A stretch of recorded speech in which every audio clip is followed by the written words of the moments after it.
I got the opportunity to bring analytics, employee experience, and all HR technology together in the job I currently have, and I've been lobbying for that for a year. And I think, my boss just gave up and said, okay, fine, here you go. And I want to talk to you a little bit about some models and what our thinking is, and they're not that different from all the other models you've seen, but it's just to share what we're doing. And then I'm going to spend a little bit of time just showing stuff I think is cool that we've done. And when I say we, it's my team that does analytics. So in particular, Sally Smith, a lady called Tegan McKay, a few others as well. So all the cool slides that I'll be presenting, I actually didn't do the work. I helped it along and so on, but my team took away my stats program a few years ago because that's actually not my job. My job is to make sure we look at the right things, so infer that from strategy, make sure we monetize it, and then to sell it. That's my job. And then, of course, to lead the different teams. So just seeing if I'm clicking this in the right direction here. Employee experience and customer experience. I won't bore you with it, but we have an abundance of research showing that treat your employees well, and they will take care of your customers, and that will take care of your shareholders, right?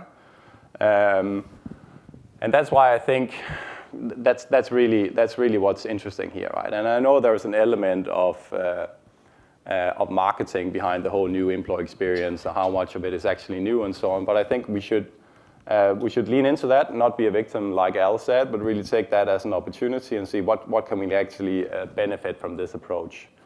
The reason I think analytics, employee experience, and tech should be together is, so analytics, that's how you identify what drives value. Values to individuals, values to our customers, values to our shareholders, values to the communities. And that's really cool. So it teaches you, what are the few things you should do really well, and what are the many, many things that are less important, right? And you infer that from the analytics, which is essentially applied research. And then, of course, how you monetize and so on. However, some of the analytics can be a little bit theoretical and a little bit over-engineered, right? So I'm a psychologist, have a PhD in psychology, so I can say this.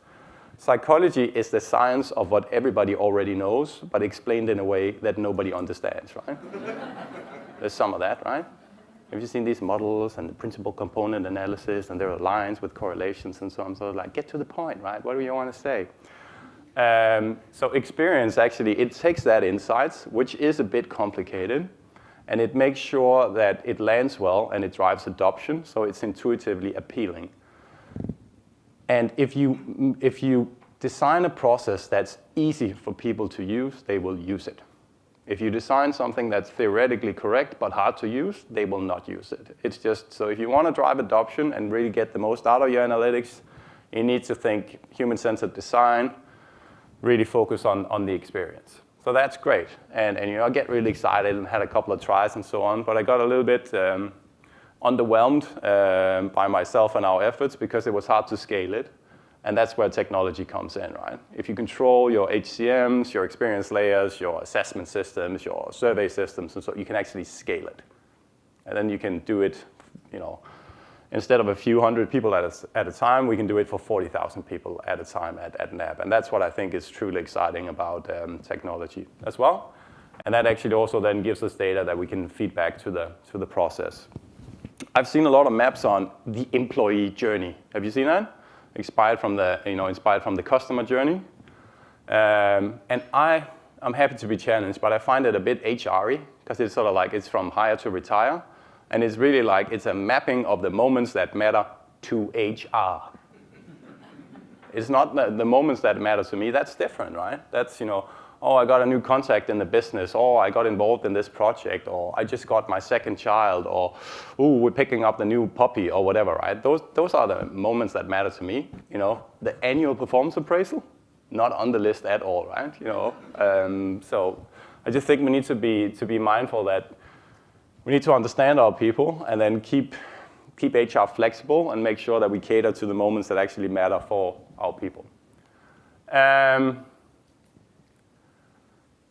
I've been working off this model for a while. I did it at Shell, and then I brought it to NAB. I changed the colors from black and red, or to black and red. It was yellow and red before. You've probably seen it before. So I'm just, but anyway, it's a simple model. Most important thing for analytics is to look at the right things. Look at the right things. 9 times out of 10, that is not predicting attrition. It's easy to do, and I've seen a lot of people doing. And it's also, that's an example where the science gets sort of over-engineered, right? Here's what we know about attrition, right? If you're a high performer, your salary is below your peers and below market.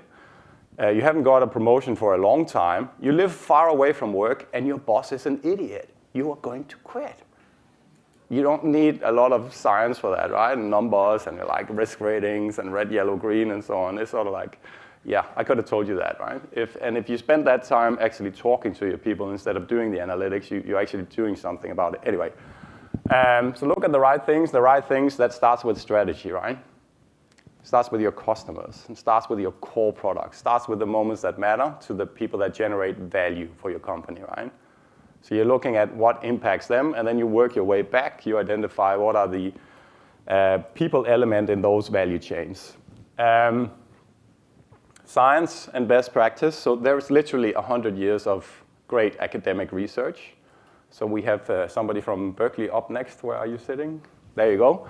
So I'm a true believer that if we stand on the shoulders of academia, we can do what we need to do faster. And typically, I can get away with showing correlation or inferring some causal direction, and then refer to the deep meta-analysis published in the top journal and so on that shows the same thing. And then I don't have to spend 2-3 years actually doing the work to truly prove causality. That's actually outsourced to academia. That's why they're here. And then I can focus on monetizing it and what we're going to do about it. And it gives you a head start, right? So what type of effect sizes can you expect? What should you be looking at, and so on? I'll have a couple of examples, right? Where basically we read, or somebody reads an interesting paper in a scientific journal, and we say, that's cool. Let's see if we can do that at NAB. And the speed that we gain from that is quite remarkable, because then we don't have to start from scratch. HR and non-HR data. So again, I think attrition modeling is a good example. Nobody cares. Nobody cares, right? So when I go to our CEO and our executive leadership teams, if I'm correlating one HR variable to another HR variable, they truly don't care. I need to put something in there they care about. It could be customer satisfaction, could be repeat sales, could be revenue versus plan, could be normal risk incidents or whatever. There needs to be something in there which is not an HR outcome, but basically something that your people elements impact in the value chain, and that's when you get their attention and you can have that conversation. And then the final point is clear communication, right? So I'm a one-slide guy. If you can't put it in one slide, it's because you're not done yet in terms of really figuring out what's your key message and what is it you want to drive. You will get 20 seconds to explain what it is you want to do and why. You get 20 seconds, and the slide, font 16, executives have bad eyesight, and a lot of them, not a lot of hair too. You can't, it just needs to be intuitively appealing. And I think my team is getting really, really good at sort of condensing it in one slide and taking out the stats lingo and just make it intuitively appealing. We're doing this to drive intervention and change. So it's a process in change management, right? So I measure my analytics people on, have you done 3 to 5 things this year that has made us significantly change the way we do stuff that has driven value? And if you can do that by only making 3 or 5 projects and they were all successful, that's great. If you complete 35 projects but none of them are used, that's not a good outcome, right? So do a few and do them really well. I wrote about it so there are some free papers up here because I like to write and do research and get to work with great people. In one of the papers, I write about my favorite social psychological experiment is on cognitive dissonance and this guy called Festinger. Have you heard about Festinger? Okay, it's a really cool study. He infiltrated an apocalyptic UFO cult in the 70s, sent his PhD students in there. It's one of those, the world is gonna end on that particular day. And he wanted to see what happens when you have clear evidence and facts showing that you're wrong. So he's really interested in your emotions and your beliefs versus facts and data. What wins? And you all know what wins, right? So he did that, long process, yada, yada, yada, and it ended up, the UFO was supposed to come with the Messiah, with the aliens, and take like the cult members away from the planet and fly them off to paradise, and the rest of us would go burn, just burn, like the sinners we are, and so on. And eventually, it didn't happen. And you would expect, so you have very clear data that you have been absolutely wrong, right? And you quit your job and sold your car and said goodbye to you're really committed to that, right? And now you have hard facts showing you're wrong. So, the facts should change your beliefs and your behavior, right? But it didn't. So the cult members actually ended up spinning a story where they said, the reason that the world didn't burn and you're all still alive is because we were so strong in your faith, right? So rather than reaching the logical conclusion based on the data, I was wrong, I'm being an idiot, I'm sorry, they became stronger in their faith. So sometimes evidence showing that you're clearly wrong makes you even more committed. And that is the psychology you need to understand if you want to change behavior with data. Because it's people that you need to change. And you need data to be part of that process, but you need to understand your stakeholders. Make sure you don't make them look bad, right? How do you get them on board as part of the journey? And it's a sort of a win-win change process, right? It requires a bit more time, but trust me, it's significantly more effective, and it's also more pleasurable, right? Then you get less conflicts. Okay. So I love academia and science. This is my favorite paper. So and it's a meta-analysis from the Journal of Applied, this is the Academy of Management Journal, which is, I'm looking at it's hard to get a paper in there, right? And if you get one of those in, you don't have to do a lot of work for the next 3-4 years. You can just sort of hang around in the cafeteria and so on. So a meta-analysis is one of those studies that takes the data from, I think 120 in this case, other studies, and it tries to look at what are the aggregate patterns, right? And I've simplified it a little bit, but it finds that HR adds value by doing this, right? So 3 things. You have skilled people, you make sure they're motivated, and that they have opportunities to contribute. And companies that do that well, you have that system contributes around 25% of financial and operational outcomes, right? So a few points to this, I think. Number 1, 75% roughly of your company's outcome has nothing to do with people or HR or people analytics. So there's other stuff out there that impacts it, right? Could be the weather, could be global financial fluctuations, could be viruses or whatever. So it's also, you need to understand that you're part of a broader ecosystem, and not everything is about people. And I think you all do that, right? But sometimes, I get all excited about the people analytics stuff, and then I forget that other stuff is also important. Another point is that each of these buckets, we have multiple practices feeding into them. So skilled people, right? That's about, who do you recruit? Do you hire the right people?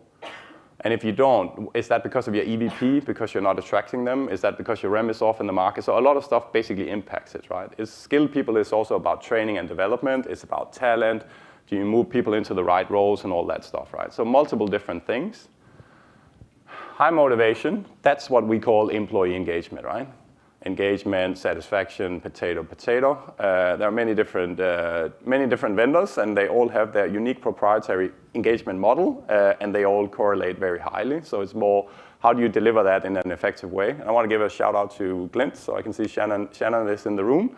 I currently believe that Glint is the most elegant method, because rather than a big complicated model, they just ask, are you happy working at NAB? Or are you happy working at XX company? And it turns out that actually measures what you want to measure, which is employee engagement. So the latent construct that exists independently of our theory about it, which predicts outcomes.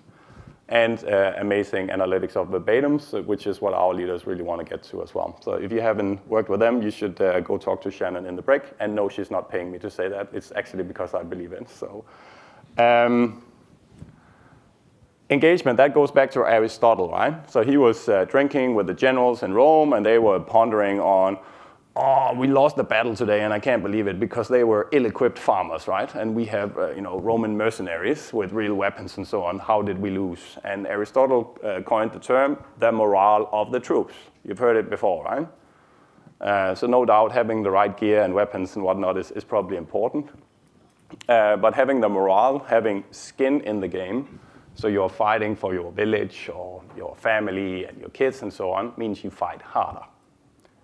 It's the same thing in a commercial context. It's just called motivation, right? And I'll show you some data on why it's so important. Opportunity to contribute, that's about not doing stupid stuff. So make sure you have diversity and inclusion in everything that ensures that the right talent can go to the right places regardless of politics or whatever, right? So that's what it's all about. The final point is it's a value chain. They're multiplied by each other.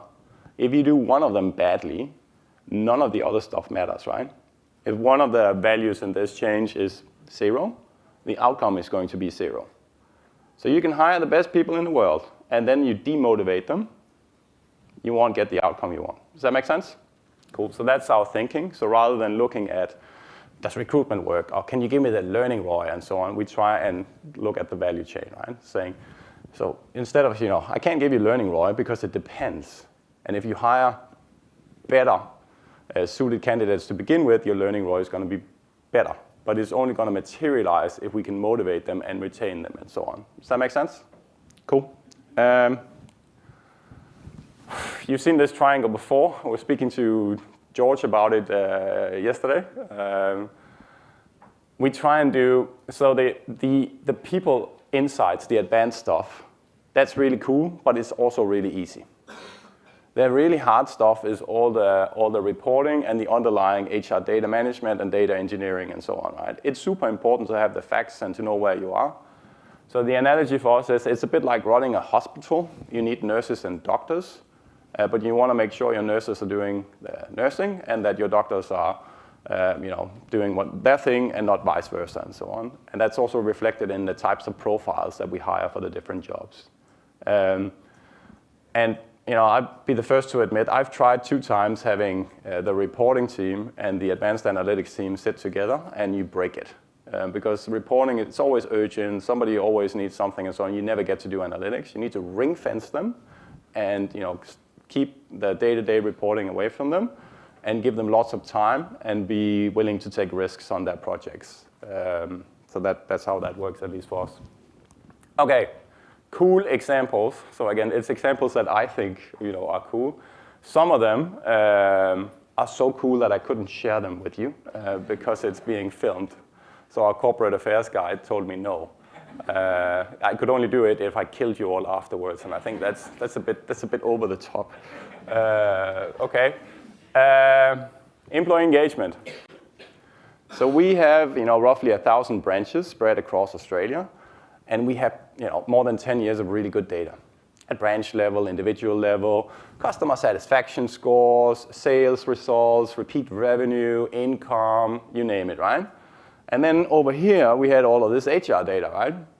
And all you have to do is plug it in. And then you get this data, right? And because you have longitudinal data, you can infer causality within reasonable boundaries and so on.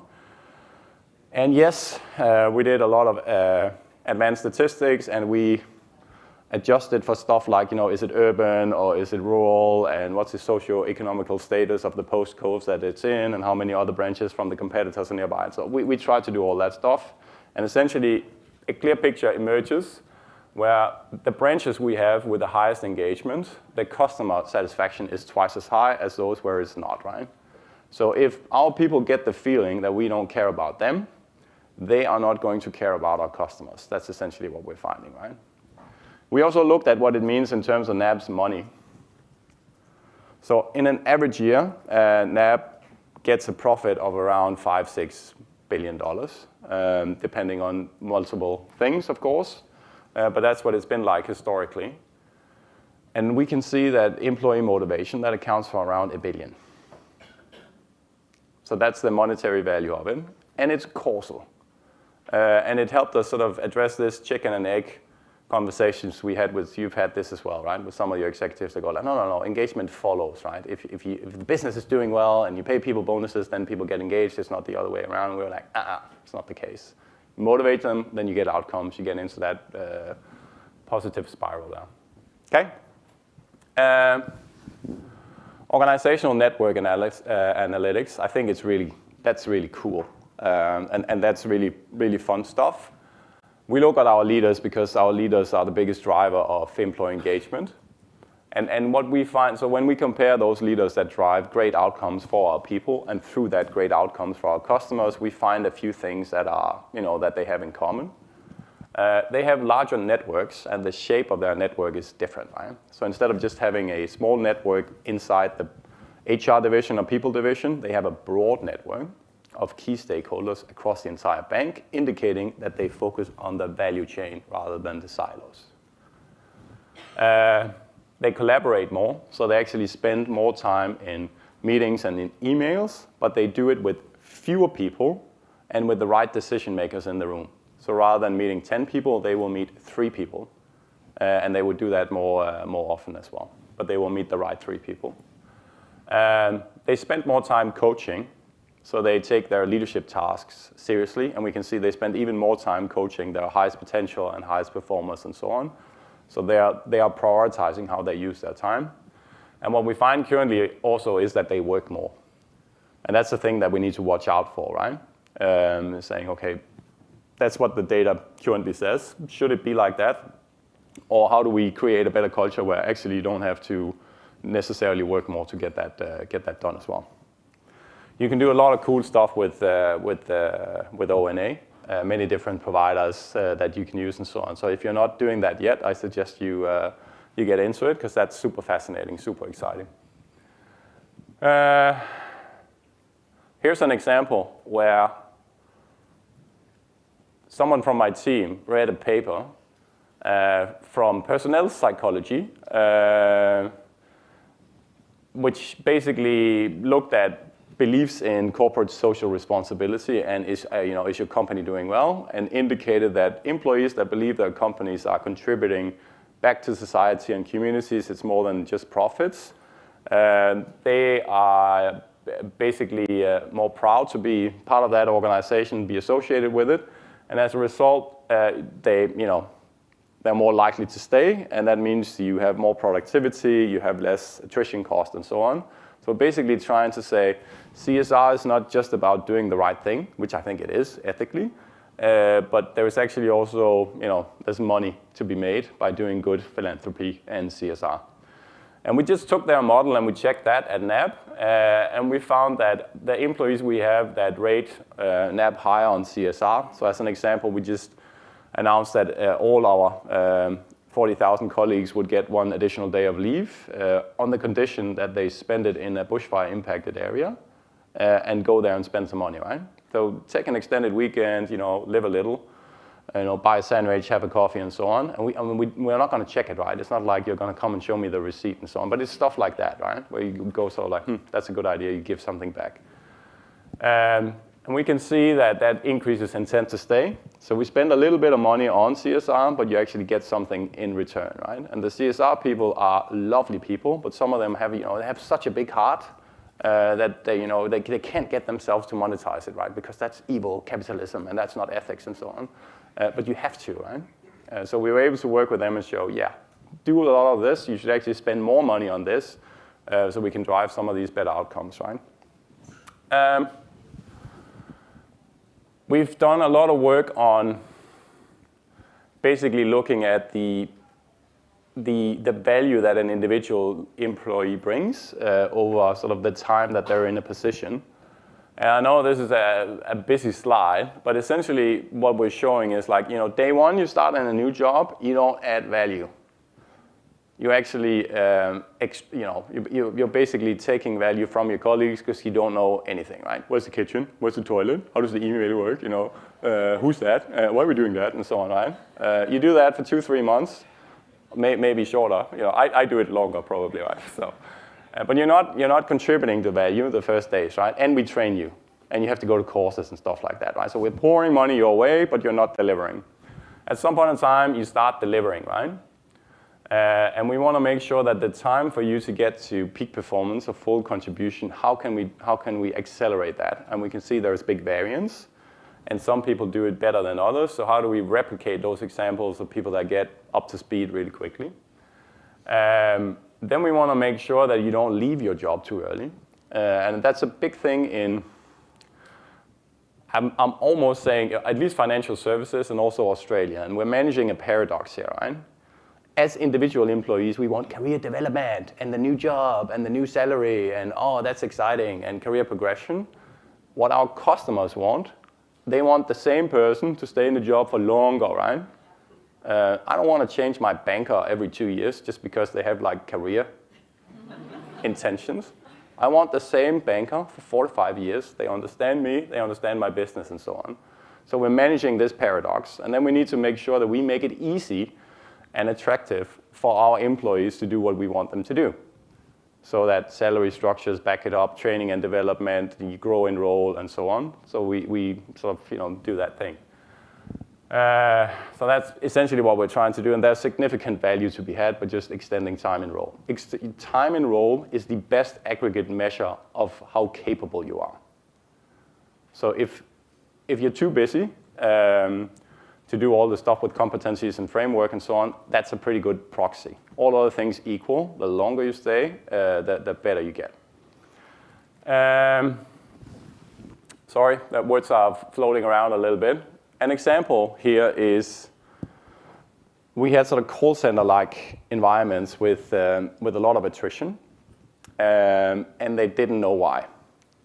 And we worked with them, sort of came in on analytics, and basically what we found is there's something called grade of service, which is basically a measure of how quickly do you pick up the phone in a call center, right? So our customers will call in and they want help with something, and if grade of service is low, that means they've been on the line for 5-10 minutes before they get to speak to you, and that means the first thing you do on every call is to say, "Hello, I'm Thomas from NAB. I'm really, really sorry you had to wait so long," right? And when you're done with that, you do it with the next call and the next call and the next call, right? So it's a workload indicator. And of course, we want grade of service to be as high as possible. And basically, what we found that when grade of service or workload drops below a certain level, it starts a chain of events that we can't control, a negative spiral. The best performers leave because they just go like, screw that, it's not worth it, I only live once, it's too hard, right? When the best performers leave, that means that workload increases even further, and then we say we should spend less time on training and coaching because we actually don't have time for it, right? And I know it's sort of like head on desk, you go like, that's not the right idea. And that causes a further deterioration in workload, and it's costing us a lot of money. So you see then attrition spirals out of control. The only way to stop it is to put extra people in there. And we had to have this conversation with finance. It was like, we want to save money and take people out. Yes, but if you start the year by taking people out, you will start this cycle, and it will cost you this much in attrition. So instead of taking 4 million out at the beginning of the year, you should give them 6 million in additional FTE, and then at the end of the year, you will save 4 rather than spending more. So really just showing the money in terms of doing that stuff. And there was a lot of analytics and statistics and many slides, but in essence, it just shows if workload becomes unbearable, people will leave. Does that make sense? Yeah, it's a very, very fancy project and, bloody obvious outcome. We looked a lot at what drives our NPS, which is a way to measure customer satisfaction. Does anybody else use the NPS method? It's, I don't know, I have a point of view. I think it must be my stats training, right? But the first thing you do in NPS, so NPS is like a 1 to 10 rating on how happy you are with something, and then you take like the 9 and 10, they're like promoters. And then you deduct the people that score like 1 and 2, I think, and they are detractors, and then you get like a score from 0 to 100, right? So the basic principle is you take 60% of the data points you have and ignore them. That's bad analytics, right? That gets you failed at Microsoft, probably at Berkeley too, right? You grade that and you go like, no, that's wrong. Anyway, we all use the NPS scores, and it's a proxy of customer satisfaction. If we look at what drives our customer satisfaction on the people side, it's less movement. So less attrition, less internal churn. Get people to stay longer in their roles. Stop them from moving all the time, right? That's the thing. How do we do that? Make sure we pay them accurately. We train them. We give them good leaders, all that stuff, right? And it's higher engagement. And we can also see that it's the same things that actually impacts our revenue versus plan. We can also see that, different, so we have Macquarie Bank sitting over here, right? You will have the same, right? A banker is not a banker. There's a big range of different roles. There are some that are relatively easier to get the skills that you need, and there are some that are hugely complex. So imagine if you're financing infrastructure project in somewhere in the world and so on, versus retail banking. So there's a big broad range. And basically, we can see that the time it takes to get up to speed, to reach peak performance in your position, varies depending on essentially role complexity, right? And we can track that, and that means we can put intelligent metrics in place in terms of how many people have stayed long enough to reach peak performance versus how many haven't and why. And how do you get to the sweet spot and make sure that people reach peak performance and then stay there and deliver before we get them to their next job? Does that make sense? Cool. We look a lot at, we're interested in, so it's Mark Huselit who wrote first about this, a US professor. He wrote about pivotal roles. So it's basically, you will have roles in your company where the variance in performance is huge. And then you'll have a lot of roles where the variance in performance is not huge, right? So as an example, those of you that stayed at this hotel or another hotel this night, while you're at the conference today, somebody will come and service your room, and they will make your bed, right? And there are limits to how well you can do that. You can screw it up. You cannot do it, right? That's annoying. But you can do it like as you expect. But they can also they can tuck in the sheets so tight that you have to rip it off, and you don't want them to do that. But it's hard to really outperform. Have you ever come back to your room and go wow, I've never seen a bed made this well, right? They can sprinkle rose leaves on it, leave a little bit of chocolate. That gives you 30% extra. But you will never get into your room and go that's 100 times better than I've ever seen it before, because that is the nature of the task. There is not a lot of variability. There are some jobs, procurement, banker roles, tech roles, analytics, where the best person is 1,000 times better than the average. 1,000 times better, right? And from an HR perspective, those are the most interesting roles. They're not necessarily the most senior roles, but you need to identify those roles and figure out, okay, if I can replicate that and find more of them, I can add 1,000 times the value compared to other roles where there is less variation in performance, right? So we try to do that, and we look at our very best bankers, and what we find are a few things. Number one, they're typically internal. So we often get caught up in the notion that all the talent is outside your own company because they look so great until you get them in, and then we make them normal like the rest of us.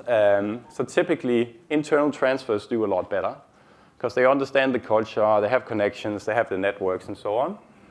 They have cross-divisional experience, so they've typically not just worked in HR or in customer experience. They've worked in different places, been to the front line, and so on. And again, they have a better understanding of what the end-to-end process looks like. They have slower progress. They stay longer in their role, which goes back to our other points, right? So you actually it's more about the learning, and am I setting myself up for success, and do I move when I need to rather than when I want to. Reward and recognition. There's something on career opportunities, and the thing that they want is similar to what others want, right? Autonomy, reasonable workload. They want a good leader, and they want to be in a great team.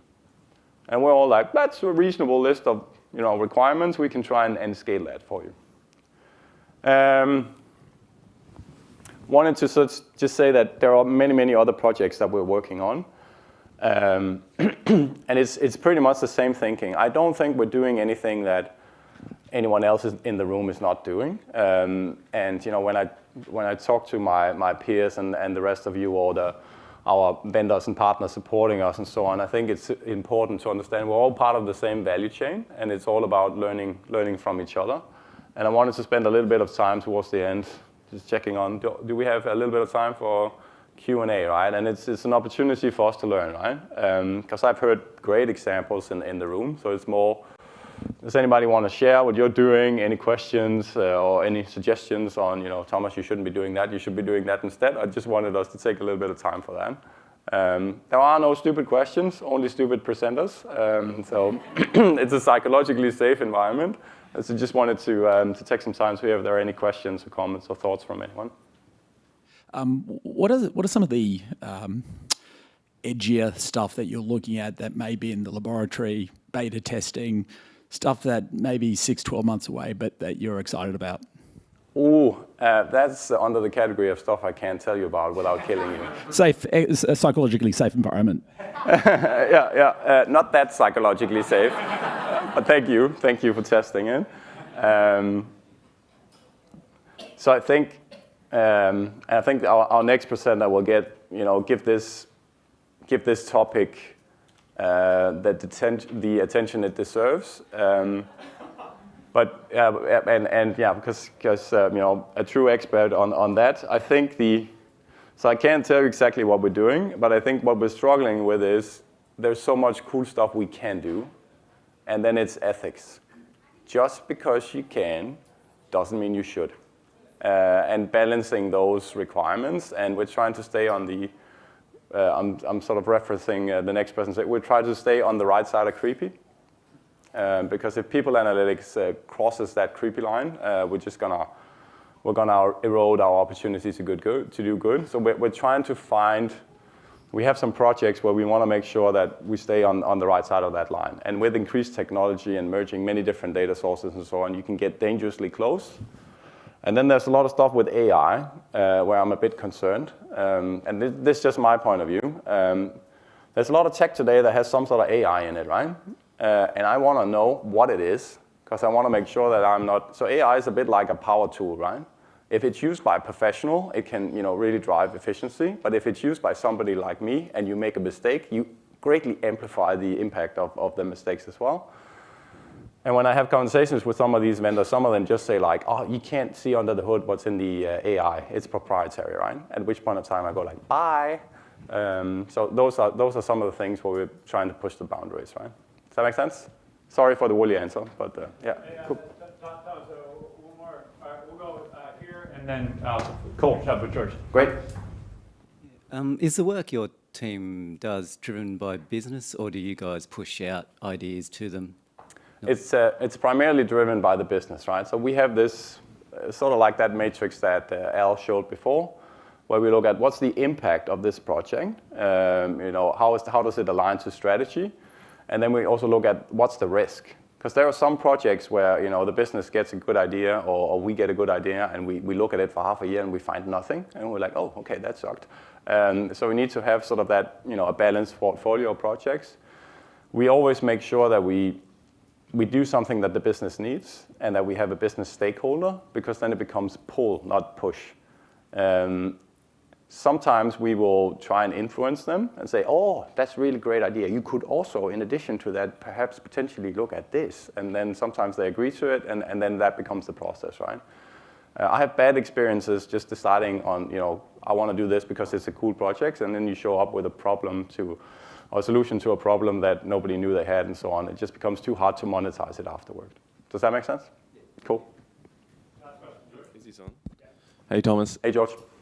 Quick question. So you guys are doing some cool analytics. You got a great team there. At what point do you hand over the insight to, say, the business or leaders so that they actually take action? Is that the role that your analytic professionals have, or is it sort of something that the leaders pick up? Like how do you actually get them to take action? So it's a balance, and it depends what it is, right? If it's we think we should make these adjustments to REM, then it will be with the senior execs and the Remco team, and we'll work with our head of performance and rewards, and then it's a structural decision.